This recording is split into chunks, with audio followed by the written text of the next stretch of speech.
porque Dios me dio un cerebro, Dios me dio razón, uso de juicio, ¿sí? Yo no puedo pasarme todo por entero, no.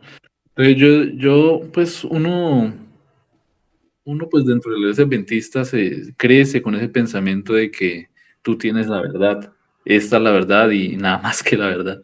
Elena G. White fue la última profeta y sus escritos son igual de importantes a la Biblia. Y creces como con ese pensamiento en la cabeza y construyes toda tu cultura, toda tu idiosincrasia en base a ese fundamento. Ujú.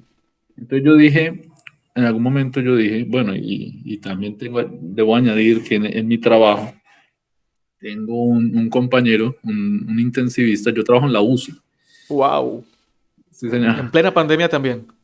Uf, fue difícil, fue muy duro, Natanael. Te comentaba, el hombre es muy escéptico, pero yo miré una luz en él. ¿Por qué? Porque él ama a Jesús. O sea, él dice que no puede encontrar una persona más importante, más brillante, más lúcida en la historia de este mundo que Jesús. Yo le dije, bueno, entonces usted cree que Jesús realmente existió. Me dijo, sí, claro, él existió. No hay que las pruebas históricas están, que yo no hay que. Bueno, el hombre es una enciclopedia andante. Sabe mucho. El hombre sabe mucho, Natanael. Me impresiona mucho el intelecto del hombre. Obviamente desde su punto de vista escéptico, ¿no? Pero entonces yo dije, ve, este hombre, pues yo pensé que si era escéptico era ateo, o sea, que Ujú. no creía en nada de eso. Entonces dice, no, claro, Jesús es un ser histórico. Obviamente no comparto eso de que caminó por el agua y que resucitó muertos, pero desde el punto de vista histórico, Jesús fue el hombre máximo de la historia. Y como él es costeño, entonces pues él usa la frase, él es no sé, y yo, ¡Pum! sí, ok, ok. Entonces, en ese orden, en ese proceso de hablar con él todos los días, desde que llegué a trabajar allá y él me molestaba mucho, que los adventistas guardan el sábado, entonces, oye, sábado, ¿usted qué hace aquí en el hospital? Vaya para la casa y cosas así, ¿no? Y me molesta mucho que porque yo no como cerdo, Ajá. entonces siempre mandaban a traer lechona. Entonces, yo, ofrézcale al jefe, no, ¿verdad que no, no, no, él no come cerdo, porque no es comida cocer, me dijo. Cochar, sí. Limpia. Entonces yo pues achantado, pero pues con mi fe firme, pues yo le digo, sí, sí, sí, gracias doctor, muy amable. Entonces como que ignoraba las imprecaciones, Las por decirlo así, burlas. las burlas, las groserías. Y pues en ese proceso de hablar con él siempre me insistía, hombre, cuestione, cuestione siempre lo que usted le llega a la mente. Si usted no cuestiona, usted está tragando, está pasando entero. Entonces, digamos que ese argumento, con mis sospechas, más lo que dijo Oscar Suárez en sus clases bíblicas, y más la entrevista que yo le di a usted, yo dije, no, me voy a atrever a Voy a cuestionar. cuestionar. Yo dije, si lo que yo creo es verdad, pues al cuestionar encontraré que es verdad. ¿Sí? Yo creo que es un ejercicio sano. La Total. gente debería hacer eso. Y, bueno, si lo que yo creo es verdad, pues cuestionemos si eso es verdad y no Ujú. atacando las demás cosas, porque es que lo que pasa es eso. Incluso en el ámbito político. En el ámbito político, yo creo, por decirlo así, que Petro es lo máximo, que sus posturas son la verdad para una sociedad. Entonces, en mi afán de sobresalir eso, ¿cierto? Lo que hago yo es atacar al otro candidato. No, eso no debería ser la razón de ser. O Ujú. sea, yo debería cuestionar más bien a Petro. ¿Será que sí es verdad lo que dice este hombre? Ujú. Analizar sus propuestas. Y si encuentro que sí es verdad, pues listo, bien. Si no, listo, entonces me deshago de Petro, ¿sí? Es algo así, es un ejemplo, digamos, no, No, no sí, tan adecuado. pero es buena analogía, porque tiene que ver con Pero, ideología y exacto, pensamientos. entonces, en cuanto a eso, yo digo, bueno, si finalmente lo que yo creo como adventista es verdad, cuando yo lo cuestione, voy a llegar a la conclusión de que sí, en efecto, sí es verdad. Va a prevalecer. Exacto, exacto. Entonces dije, voy a usar mi cerebro, voy a empezar a leer voy a empezar a documentarme, voy a empezar a mirar a otros autores, eh, y voy a empezar a sacar, a discriminar, ¿sí? A discriminar las escrituras, así como Cristo Jesús me enseñó. Entonces, pues llegué a la conclusión de que no, la iglesia adventista tiene, aunque es una iglesia muy bien organizada, es una estructura religiosa bien, con buenas funciones y tiene sus lados buenos, bueno, pero en cuanto a creencias y eso, yo creo que estamos direccionados tal vez como por el lado de los fariseos, ¿sabes? Bastante. Se ha exaltado mucho, mucho el legalismo, la falta de empatía con el otro, el encerrarse uno en cuatro paredes y decir cada sábado que tenemos la verdad, eso no llena la vida de nadie, la verdad.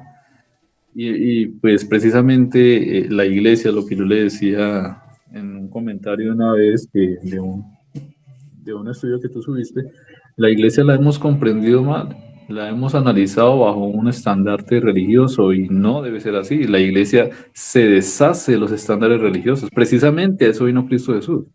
Jesús vino a trastornar las estructuras religiosas que son dañinas para la sociedad, son dañinas para las culturas. Y él fundó su iglesia, sino que hoy en día hemos asociado el término iglesia a estructuras religiosas cuando no debe ser así. Para nada.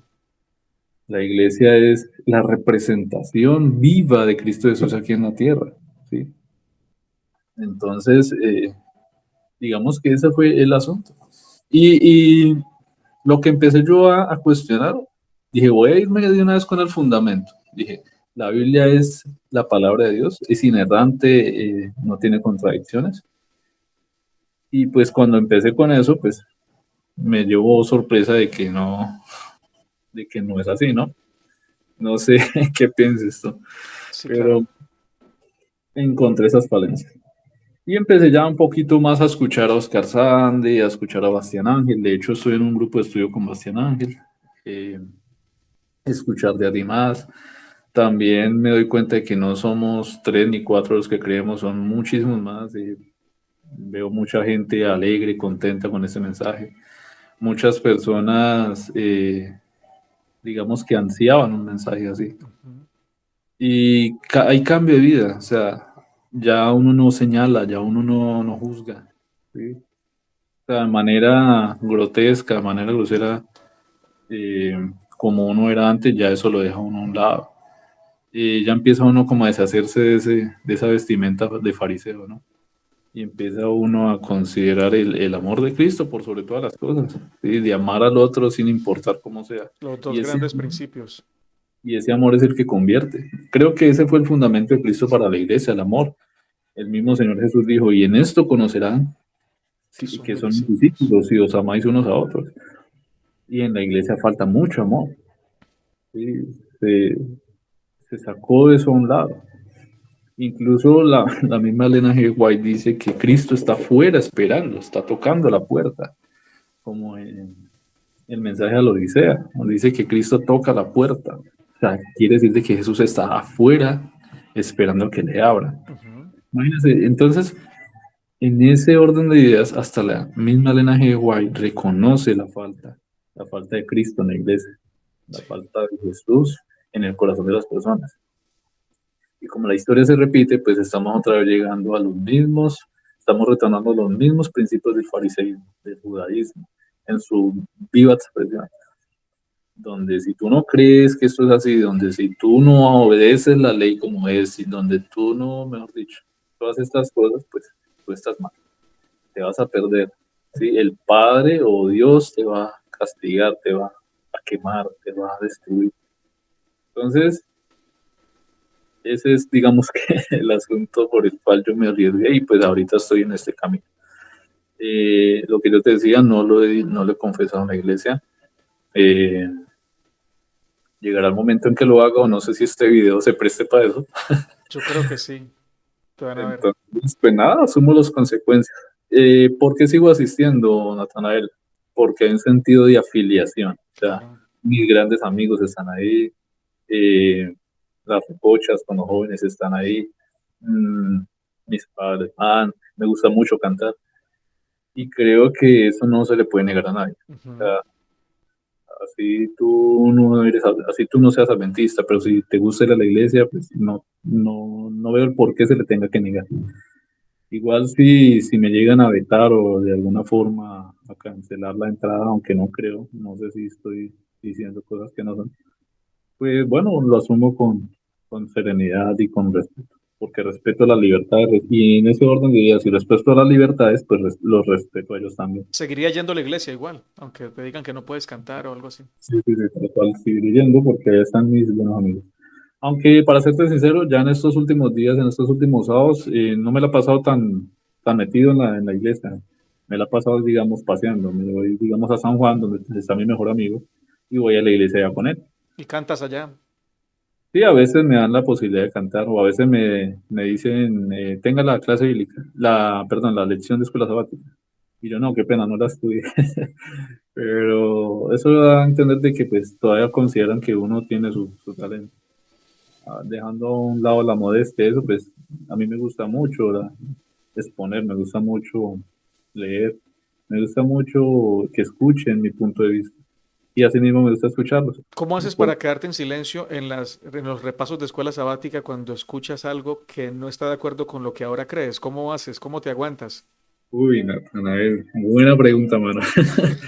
Pues últimamente cuando yo estaba en la iglesia empezaba a escuchar como cosas así que yo ya, y es que eso es como lo impresionante, ¿no? Cuando ya empieza uno a tener ese cambio de mente, esa metanoia como se ha estudiado, cuando uno empieza a tener ese cambio de perspectiva, ya lo demás empieza como a rechinar, como a Ujú. chocar, como a fastidiar. Yo lo veo de esa manera. Entonces cuando empiezan a hablar cosas así que no, pues yo digo, ¿qué hago? ¿Me quedo callado o qué? Hay momentos en que me da como ese impulso de hablar, pero no sé, algo me dice, no, no lo haga, sea prudente, no lo haga. Fuerte. El sábado pasado, ya que lo mencionas, el sábado pasado me arriesgué a controvertir un punto. Y era el punto de que decían de que alababan mucho la obra de Jacob cuando engañó a su padre para obtener la bendición de la primogenitura. Y decían de que Dios ve el corazón de Jacob y Jacob actuó muy bien y que yo no sé qué. Y que Dios son los primogénitos. Y por eso era importante para Jacob y entonces Esaú se quedó sin la bendición. Entonces yo dije, no voy a hablar. Entonces levanté la mano y dije, hermanos, a la luz de Jesús nos enseñó que para Dios todos somos importantes. ¿Sí? Y yo no,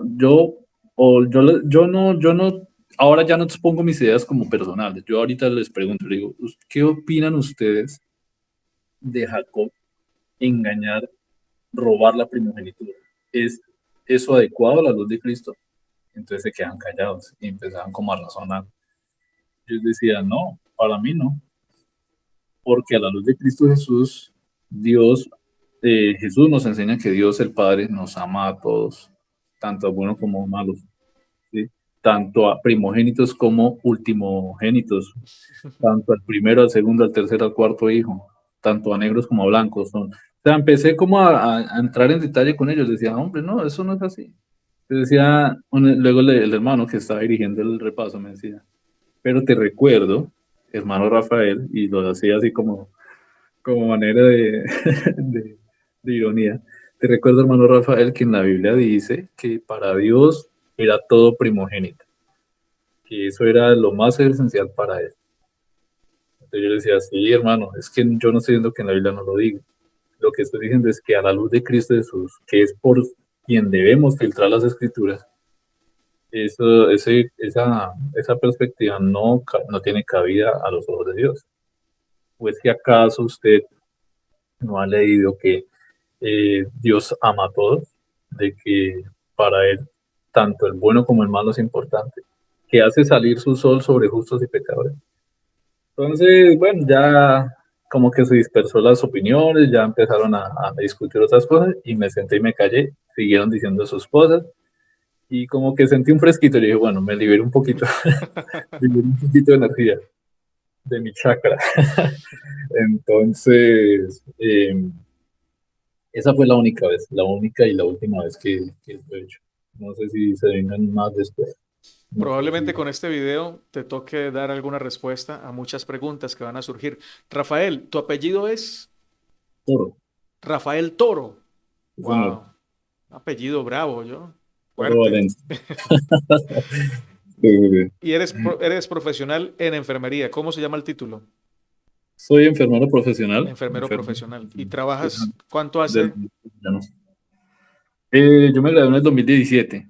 Entonces llevo aproximadamente como 4 años y como 4 años. ¿Te dio COVID ahora que te tocó atender a tantos con COVID? ¿Cómo hiciste? O sea, Dios, no me dio, o por lo Wow. menos con una prueba confirmatoria no supe que tuve COVID. Y atendiste a muchos con COVID. Demasiado, Natanael. Impresionante. Morir mucha gente, vi, vi familiares llorando, no pudiendo ver a sus familiares porque en ese entonces estaban las disposiciones legales de que todo paciente con COVID que fallecía tenía que ser embolsado y no podía tener una muerte digna, por decirlo de Y alguna ni manera. siquiera un entierro, porque un primo mío ni siquiera lo dejaron ver, lo enterraron sin dejarlo ver. Fue Así tremendo. tal cual, tal cual.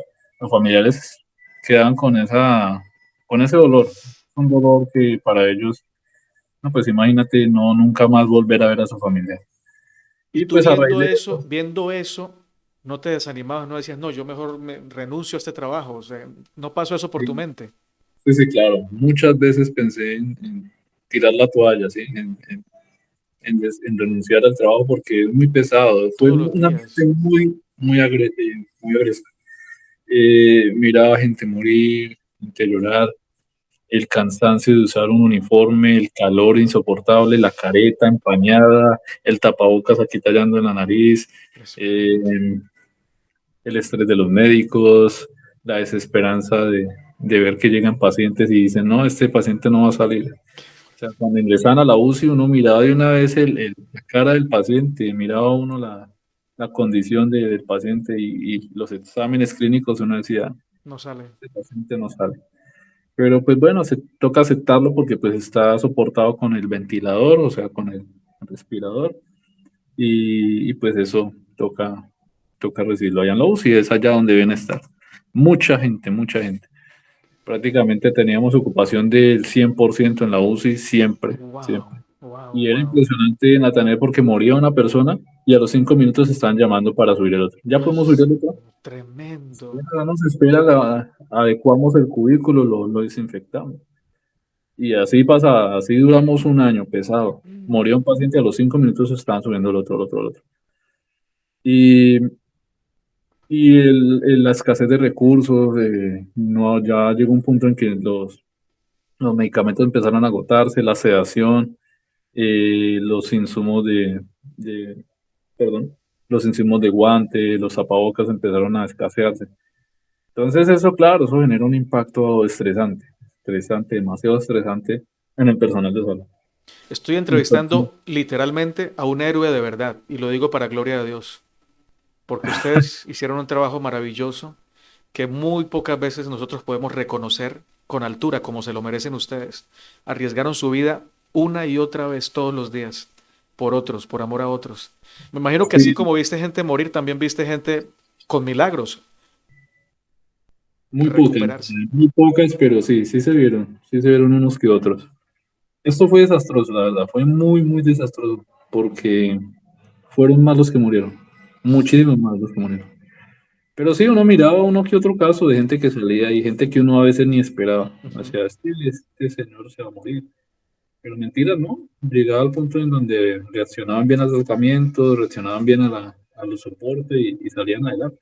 Gloria a Una vez Dios. llegó una muchacha embarazada, la tuvieron que desembarazar porque pues hay una condición fisiológica, fisiopatológica en los pacientes con COVID y es que el oxígeno no es el adecuado ni siquiera para ellos mismos. Entonces, pues mucho menos para un bebé, para el bebé que está en el vientre. Entonces, debido a eso, pues tienen que desembarazar. Si hay posibilidades, pues el bebé se salva en la UCI neonatal, si no, pues el bebé fallece. Y una vez llegó una muchacha que tuvo su bebé, la desembarazaron, el bebé no vivió, Mm, pero ella sí salió adelante. ella sí salió adelante, era una mujer muy joven, tenía como 27 años. Entonces salió adelante y pues bueno, ella ha sido, digamos que las pocas personas que han salido. Uno se pone a ver digamos, la tendencia de las personas que se han enfermado. Natanael, todos, la gran mayoría, personas obesas, personas hipertensas, diabéticas, y no necesariamente personas de edad, ¿no? Personas jóvenes también. Sí. Es más, me atrevo a pensar que hubo una época donde más morían jóvenes que personas mayores. Entonces, sí, la pandemia fue Fue fuerte bastante. para todos, pero para ustedes mucho más. Nada más comenzando con ese uniforme que les exigían ponerse, eso Sí, sí, era sí. casi imposible de soportarlo todo el día. Y ustedes lo soportaban. La careta, tapabocas lastimándola aquí la nariz. Eso fue Ese bastante pesado. calor y en Granada que hace más calor. Bueno, aunque creo que tienen aire acondicionado, me imagino. Sí, sí, sí, claro, ahí está el aire acondicionado, Pero aún pero así pues se cierra el calor dentro del se traje. siente el sofoco, ¿no? Se siente el ambiente Es un sofocante. privilegio entrevistarte, Rafael, de verdad que sí, porque eres un hombre de Dios y aparte de eso eres un gran servidor público. Dios bendiga el trabajo que haces y el de los médicos también, que fue maravilloso. Una pregunta interesante que creo que respondiste un poquito, pero me gustaría que ampliaras un poquito más. ¿Qué es religión para ti? Religión para mí hace parte, bueno, religión para mí es una estructura donde se conjugan varios elementos. Los elementos sagrados, llámese muebles, llámese ritos, y la necesidad del hombre en busca de Dios o de un Dios. Eso para mí es religión. Eh, pues hago, digamos, un énfasis especial en que he leído mucho algunas cosas extra bíblicas, algunas erudiciones en cuanto a historia de religión, y me he dado cuenta de que eso es básicamente la religión. ¿Sí?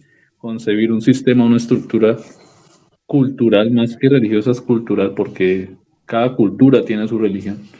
Y en esa cultura se intervienen elementos, como te decía, de muebles sagrados, de ritos sagrados y de esa necesidad de Dios, del hombre, buscar a Dios. ¿Sí? Ujú. Y esa necesidad mal direccionada, porque ahí es donde empiezan a meter cosas como los sacrificios, a meter cosas como las ofrendas votivas, las leyes, las castas, ¿sí? Por ejemplo, los sacerdotes frente a los simples mortales, ¿cierto?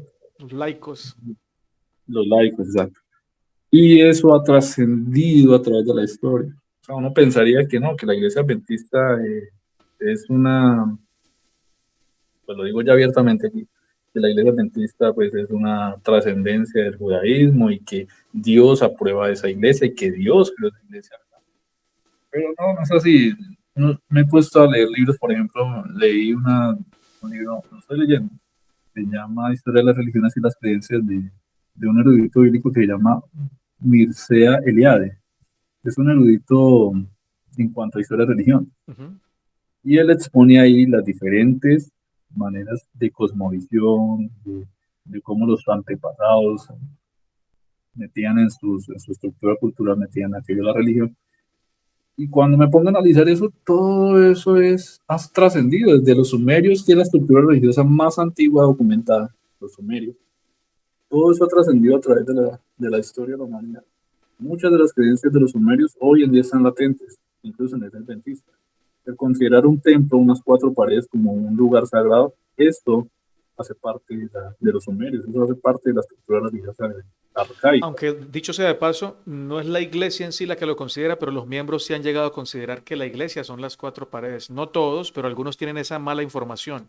Incluso cuando se usa una mesa para la cena del Señor, dicen no le monten nada encima a esa mesa porque esa mesa es sagrada. Y eso no es verdad. Eso ya son tradiciones, pero no es cierto, como lo que tú acabas de decir. Bien puede continuar. Y, y, y el templo y sus servicios y sus ritos y el considerar de que este lugar es más santo que pues dentro del templo, ¿no? Que el Ujú, lugar santísimo, el lugar santo, que hoy en día que el altar donde ujú. predica, lo que tú decías de la mesa, tal cual eso se ve en casi todas las iglesias, en casi todos los templos. Entonces, cuando me doy cuenta, Jesús digamos que echó por tierra eso. Lo digo con respeto si de pronto todavía lo crees, pero considero que Jesús eliminó eso por completo, eliminó esa estructura religiosa que no sirve para nada. Sí, a Dios se le encuentra en cualquier lugar, a Dios se le encuentra sin necesidad sin necesidad de un rito, sin necesidad de una ceremonia, sin necesidad de una tradición. ¿Sí? ¿Por qué? Porque esas tradiciones son sumerias, esas tradiciones vienen de muchos años de antigüedad. Los judíos se apropiaron cuando en su exilio estuvieron en Babilonia, se apropiaron de muchas de las cosas babilónicas y la acoplaron a su creencia, a sus Lo dogmas. adaptaron, lo A- adaptaron, sí. Eso es Y lo que se llama sí, sí. sincretismo religioso. Ujú. ¿Sí? O sea, es como una colcha de retazos. Y, y, y vaya sorpresa que me pongo a analizar. Eso lo estoy analizando con mucho cuidado porque pues todavía lo creo en parte, pero las historias del Antiguo Testamento, que Adán y Eva, bueno, no sé, El que diluvio, Balaam, y que el diluvio, exacto, cuando eso es mucho más antiguo, eso no es propio de los judíos, esas historias vienen ya mucho más antiguas, con las mismas características tradicionales, de que el hombre fue creado por los dioses en algunas culturas, por los dioses del barro, y que luego hubo una batalla en un jardín donde un árbol era sagrado. En cuanto a lo del diluvio, las culturas eh, a nivel mundial, ¿sí? sin todas tener, hablan sin tener que ver unas con las otras. Imagínense, desde los aztecas, bien lejos que quedan de los sumerios, y de un todas diluvio. hablan del diluvio. No Adaptado a sé, su cosmología o a su cosmovisión. eso quiero llegar. Entonces, no quiero decir de que no haya pasado. ¿Sí? Ujú. No quiero tampoco irme al extremo del escepticismo. Y no creo llegar a ese punto. Siempre digamos que le pido la dirección al Espíritu Santo de que no me deje ir más allá de lo de lo que, o sea, no, que no me deje ir más allá de lo que Dios quiere para mi vida. Entonces, no estoy negando eso. Sí pasó, pero eh, Tiene tal vez tintes de no. interpretación humana. Sí, exacto, Natanael. Tú sabes mejor que yo de esas cosas, ¿no? Tiene su interpretación acomodada a cada cultura. Las culturas se apropiaron de esas historias. Entonces, claro, como uno empieza a considerar este conocimiento, uno empieza a decir, entonces lo que yo creo no es tal vez cierto. Entonces ahí empecé a explorar lo que yo te digo, muchos eruditos, eruditos, eruditos. ¿Y por qué no? O sea, si hay gente que es instruida, es preparada bastante tiempo en su rama, desde la antropología, que a mi manera de ver, yo creo que es por ahí debe ser analizada la religión. La historia de la religión debe ser analizada desde el punto de vista antropológico, de cómo el ser humano concebía a Dios desde sus inicios. Entonces, a partir de ahí, yo empecé a dudar de muchas cosas, ¿no? Pero pues no desacreditando, sino más bien confirmando en el sentido de que fueron ciertas, pero no como lo interpretan los judíos, no como lo interpretaron los israelitas. Interesante. Mira que Uno empieza qué pena, cuando uno empieza ahí a desfasarse totalmente. No, Dios no produjo el diluvio, punto. O sea, porque es que Dios no mata. Y yo ya me casé con esa idea. No sé si sea falsa o cierta, pero me casé con la idea de que Dios, más que Dios, es mi padre, es mi papá, ¿sí? Es mi papito. Entonces, un papito no mata a sus hijos. Entonces me casé con esa idea. Y pues empieza uno a discriminar las escrituras. ¿Me ibas a decir algo? y por ejemplo, ahí si alguien te dice, sí, es que el papito no mata a sus hijos, pero sí mata a los que no son sus hijos y atacan a sus hijos. ¿Qué dirías a eso? Pues Natanael, como diciendo que los que murieron en el diluvio no eran los hijos de él, sino y por eso los mató. ¿Cómo lo tomas? hay un principio bíblico que creo que es bien sabio por todos, y es que el único que da vida es Dios, ¿verdad? Total. El Dios que nos mostró Jesús, ¿sí? Que Ajá, el verdadero Dios. total. Entonces, en ese orden de ideas, todo lo que respira aquí en esta tierra es por la voluntad de Dios. Ujú. Así que todos somos hijos de Dios, todos somos criaturas de Dios. Yo creo eso.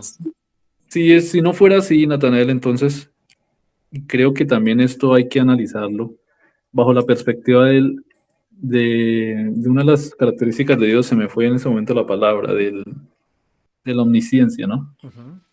Atenta contra la omnisciencia de Dios. O sea, entonces Dios para qué trajo gente a morir. No, no, eso no, que no, que Dios sabe cómo hace sus cosas. Que no, que las cosas secretas son de Dios y las reveladas son para nosotros. Hombre, no, no, no creo que, no creo eso definitivamente, no creo que Dios haya traído gente a este mundo, porque todo lo que respira, todo lo que hay vivo en este mundo es gracias a Él. ¿Sí? Bien lo dice el Señor Jesús. Y aparte de eso, yo me pongo a analizar la historia de Jesús para filtrar las escrituras. Ya, digamos que ya ahorita me pongo como en ese proceso, en una tarea de que leo algo en la escritura, pum, de una vez me dirijo a Jesús. Bueno, a ver, ¿cómo fue Jesús en este aspecto? Y cuando veo a Jesús muriendo en la cruz, cuando a Jesús lo mataron, sacrificándolo en la cruz, veo que Jesús dice, perdónalos porque no saben lo que hacen. Entonces hay un desconocimiento frente a Dios grandísimo. Hay un hueco, una laguna bastante grande frente a Dios. Es más lo que no sabemos de Dios que lo que sabemos de Dios. Copro. Así es. Si a la luz de Cristo Jesús la vida eterna está en conocerlo, en saber cómo es Él, en actuar como Dios, y la gente no sabe cómo es Dios. Entonces, ¿por qué han de ser matados o destruidos por algo que no conocen? No, que es que la luz, cada uno será juzgado de acuerdo a la luz que posee. Eso es salvación por obras, empezando por ahí. Y, y lo que yo veo es eso, o sea, hay un desconocimiento total, total de Dios. ¿Sí? Muchos, incluso yo me atrevo a decir de que tal vez no conocemos a Dios en el sentido de ver que hay conceptos unificados o parámetros establecidos, porque creo que cada uno tiene su perspectiva de Dios, de acuerdo a su experiencia, de acuerdo a su vivencia. Y ese Dios va a ser muy diferente a mi Dios. ¿Sí? No estoy hablando aquí de panteísmo, ni politeísmo, ni nada de esas cosas.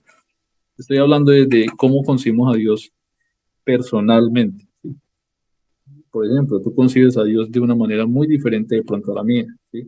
Con algunas similitudes, con algunos parámetros establecidos. Y considero de que así es en casi todo el mundo. O sea que podría yo decir que hay más de 2.000 millones de interpretaciones o 2.000 millones O 7.000 millones. de perspectivas Como acerca de cada Dios. cabeza. Cada cabeza es Es una cada interpretación. vivencia. Y cada Exacto. experiencia.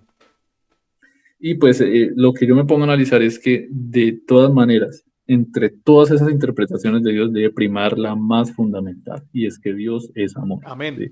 Totalmente. Profundo. De acuerdo. Sí, entonces en ese orden de ideas yo digo, Natanael, Dios tiene una tarea, tiene un deber. O sea, yo lo analizo de esa manera. Dios tiene una tarea y una deuda con nosotros. Tal vez soy muy, muy exagerado, pero Dios tiene un deber con todos nosotros y es darse a conocer tal cual como Él es. Ujú. Sí, tenemos a Cristo Jesús, claro, ¿sí? Y sabemos que Jesús amó y que debemos amar como Él amó, ¿cierto? Pero hay obviamente más elementos del conocimiento de Dios que hacen falta y Total. que Dios está en su responsabilidad. Una Y lo responsabilidad que quiere lo hacer. Lo quiere hacer. exacto. Y dice la escritura que sí, que lo que Él quiere, Él lo hace. ¿Sí? Ujú. Entonces llegará el momento en que Él se manifestará Y tal como cual lo que como Él quiere es salvación de todos, es lo que Él va a hacer. una gran paradoja, ¿no es cierto? Dice, quiero que todos sean salvos, pero por eso tengo paciencia, pero no, al fin y al cabo voy a estudiar a los malos. No, no, no, eso no. Eso, Contradictorio. eso. Entonces, exacto, empieza uno como a ver algunas cosas en la Biblia que no. He tenido también muchas controversias por grupos de Facebook, de WhatsApp. Ahí sí no has sido silencioso, ahí sí has hablado. Sí, he hablado, ahí sí. ¿Pero te presentas como Rafa o cómo te presentas en esos Sí, grupos? claro, como Rafa, como Rafa.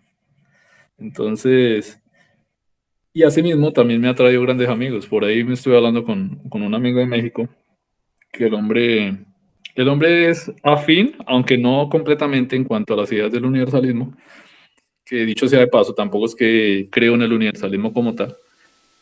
El hombre saca mucho a relucir es el mensaje de 1888 dentro de la iglesia adventista, el mensaje de John C. Waggoner.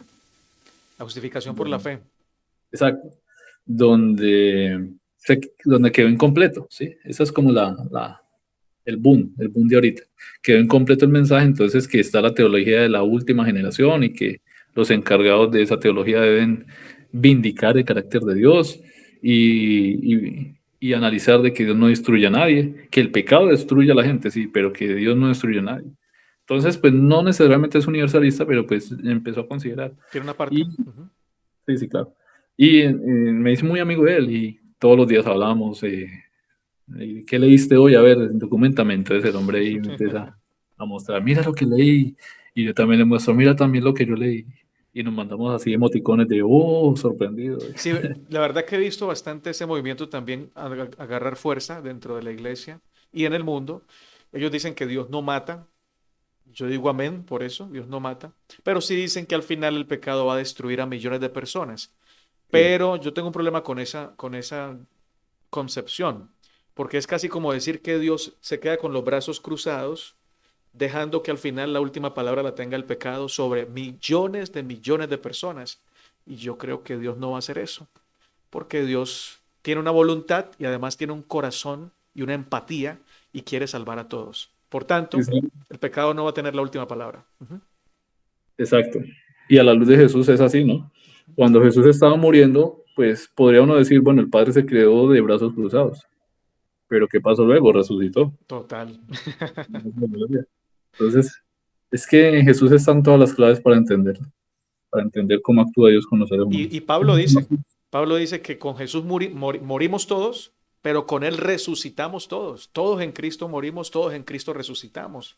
Lo que acabas de decir, completamente. Bueno, Oye, mi sí, sí, sí. brother, una pregunta porque no te puedo quitar mucho tiempo, sé que eres una persona ocupada.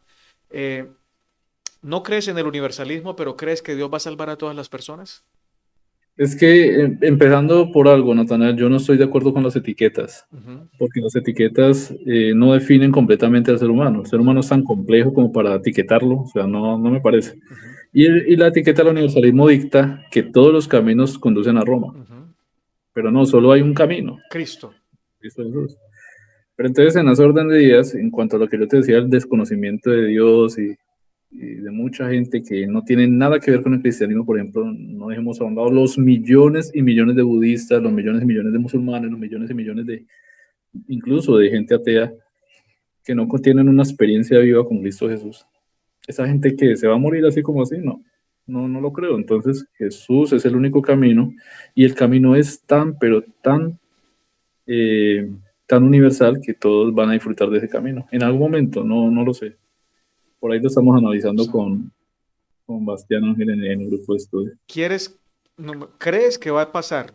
¿Crees que va a pasar? Al final todos conocerán, al final todos se arrodillarán, al final todos confesarán que Jesucristo es el Señor, como lo dice Filipenses 2:8 al 11. Amén, amén. Sí, señor. Así, Lo que no sabes y no tienes muy claro es cómo, según sí, lo que claro. Sí. interpreté. Es un misterio, ¿no? Bueno, si tiene la respuesta sería bueno escucharla. No, yo tampoco la tengo, pero pues Pero, hay algunos aproximaciones o acercamientos, pero no, nos falta, claro. sí, sí, tal cual. Creo firmemente en eso, pero no sé cómo será el proceso. Incluso he analizado algunas fuentes no canónicas de la Biblia, por ejemplo, los evangelios de Tomás y el evangelio de María Magdalena. Me gusta mucho investigar, ¿no? Me gusta mucho meter análisis donde No, tal mira vez que inclusive los que creen que la Biblia es la palabra de Dios afirman que es probable que algunos evangelios apócrifos que no fueron incluidos en el canon sean inspirados por Dios. imagínate. Entonces, en esos evangelios apócrifos hay ideas universalistas. Ujú. Hay ideas universalistas donde Jesús habla, pero es más como un conocimiento gnóstico. Sí, Entonces, sí. digamos que hay que tener cuidado de todas maneras, No, pero total. me identifico mucho con Marción. No sé si de pronto tienes en cuenta Sí, Marción, Marción. claro que sí. Lo que dice él es completamente verdad. Bueno, a pesar de que no comparto algunos puntos, por ejemplo, del docetismo, donde dice que Jesús fue uno y fue dos a la vez, donde era Dios y a la vez hombre, y que el que murió fue el hombre, no Dios.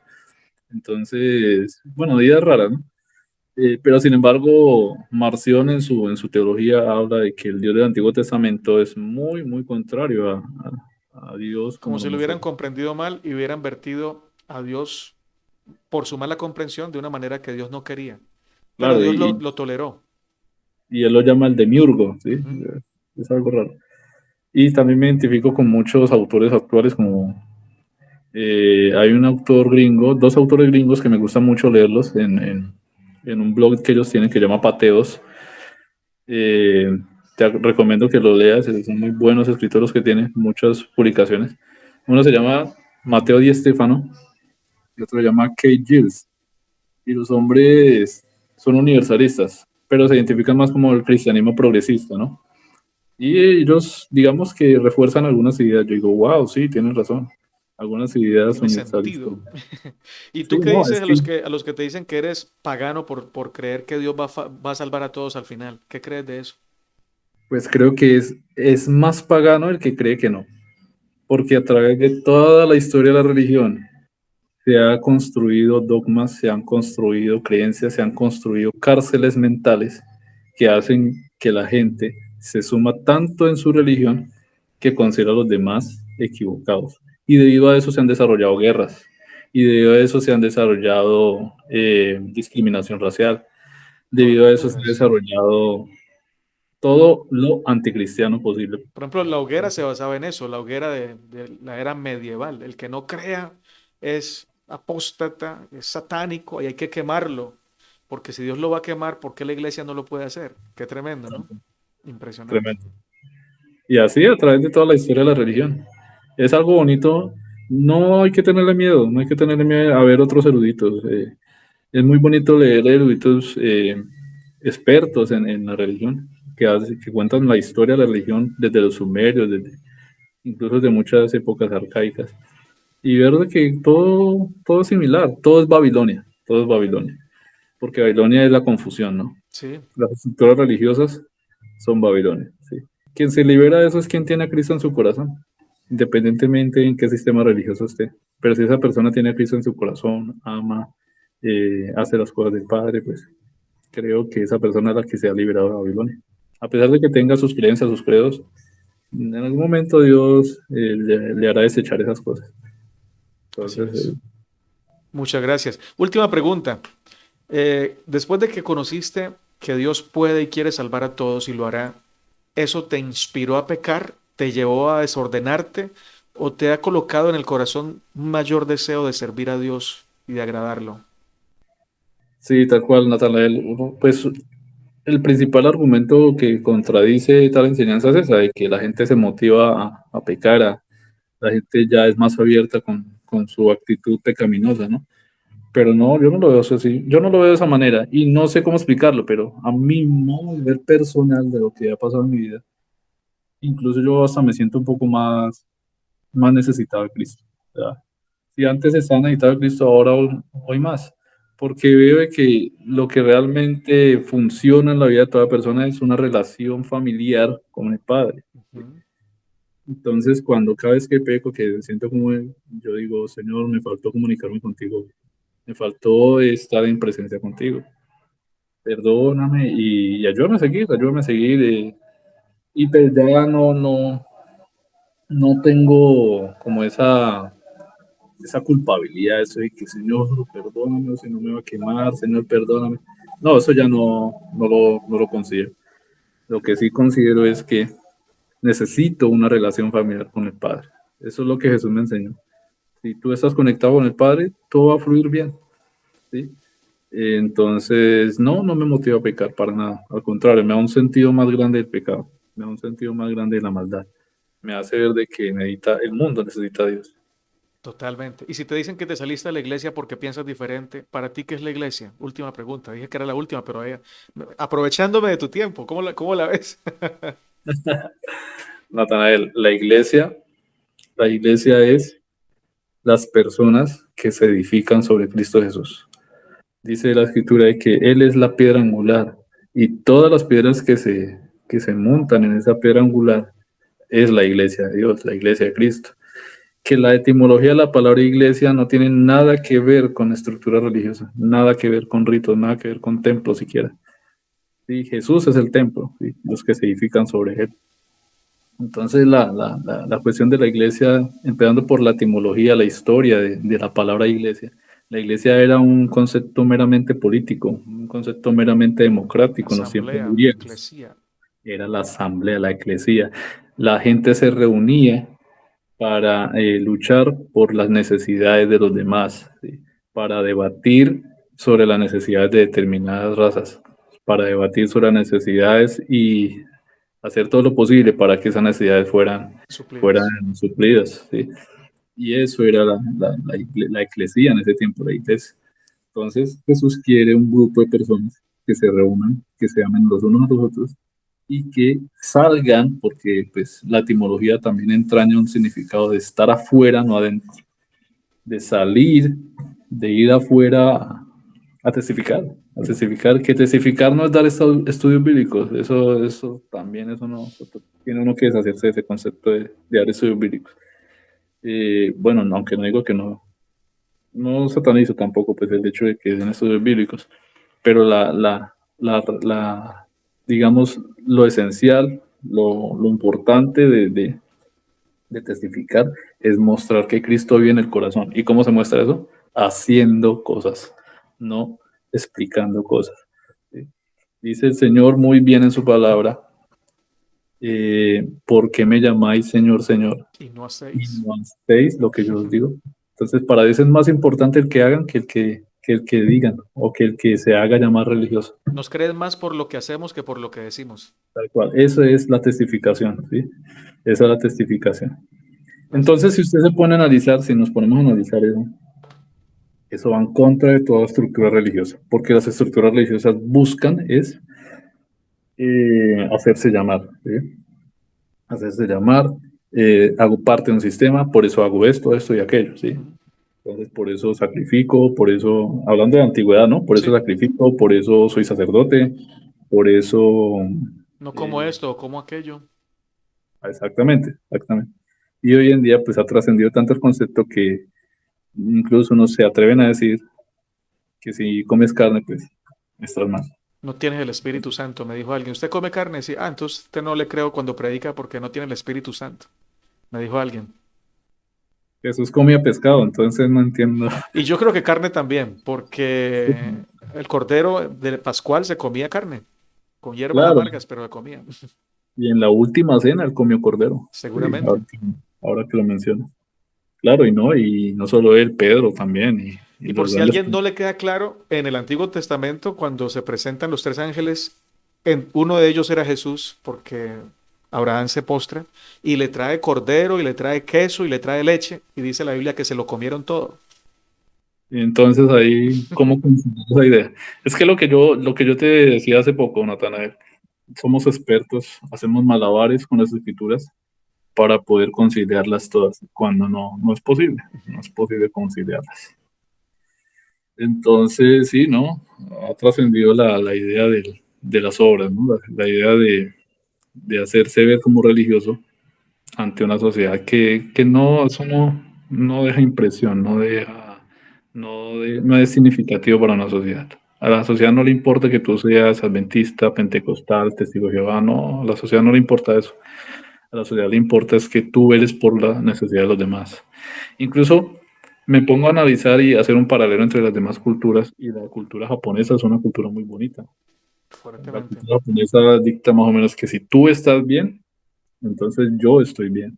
Interesantísimo. Es la empatía la que quiere Cristo en el corazón. Gracias, gracias Rafa. Me has hecho reflexionar bastante. Espero que no sea la última vez que estés en el canal. Serás bienvenido por aquí. Cuando tengas algún tema que quieras compartir, serás bienvenido. Me dices, me cuentas. Y bueno, Gracias, gracias. antes de Para comenzar mí, estábamos hablando de política, porque aquí en Colombia estamos hablando mucho de política. Y él me decía que va por un candidato, yo le decía que iba por el otro. Y no nos enojamos, los dos estuvimos de acuerdo que cada uno tiene sus cosas buenas y que bueno, que también tiene sus cosas malas, los dos. Pero valientemente él me dijo, voy por tal. Yo le dije también, voy por tal. Dios haga su voluntad. Y oremos por el que gane, ¿cierto? Que haga lo mejor por este sí, país. sí, claro, tal cual. Por ahí dicta la premisa que Dios quita y pone reyes, ¿no? Sí, así es. No creo completamente, pero bueno. Sí, un poquito hay que contextualizar esa frase. Sí, porque ya que hablas de eso, que de pronto hay un poco más de Sí, espacio, claro, sí hay. me decía una hermana, decía, yo voy a estar por tal personaje porque porque es el más identificado. Yo decía, no, mira, analiza mejor este, mira que él está más identificado con las posturas de Cristo, que yo no sé qué. Entonces decía, bueno, el que llegue, no importa. Al fin y al cabo Dios quita y pone reyes. Y yo, interesante. Entonces, Hitler, Dios puso a Hitler en Alemania. Qué tremendo, ¿no? Entonces ella quedó como, O a quedó Mussolini o callada. a Stalin. Claro, entonces yo le dije, entonces puso a Donald Trump en Estados Unidos, puso a Maduro en Venezuela. Ujú. Entonces quedó como callada. Sí, porque una cosa es lo que Dios quiere y otra lo que Dios permite. Por ejemplo, Claro, Saúl lo puso Dios, pero no era lo que Dios quería. Dios dijo, les voy a poner un rey de acuerdo al corazón de ustedes. Pero el corazón de Dios tenía otro plan. Entonces, a veces Dios permite, aunque no quiera. Tienes razón. Buen punto. sí, claro. Y yo lo veo más como por el lado de la permisibilidad, ¿no? Sí, Igual Dios respeta las libertades. permite. Pero como dije, a mi modo de ver, Natanael, y me disculpas, pero a mi modo de ver, quien pone los gobernantes somos nosotros mismos. Sí, claro. Porque Dios respeta esa libertad, exactamente. Sí. Para Dios, qué mejor que para Dios fuera que Él fuera el gobernante de este mundo en cada Por corazón, eso en te cada dije, persona. Dios permite, aunque no quiera. Ahí está. Lo que tú dices es la realidad. ¿Quién vota? ¿Quiénes son los que votan? Nosotros. Nosotros, sí, que es que Dios quita y pone reyes, no, pues finalmente somos nosotros, pero eso se dice en el contexto de la libertad, ¿sí? En cuanto a Dios respeta la libertad. Correcto, correcto. Totalmente de acuerdo, mi hermano. Ok. Sí, no. Ok, mi hermanazo, fue un placer tenerte con nosotros. Que Dios te siga bendiciendo en el trabajo que haces. Y como te dije, por acá la orden, cuando tengas algún tema que quieras hablar o contar algún testimonio de lo que te pase en el hospital porque trabajas para el Señor.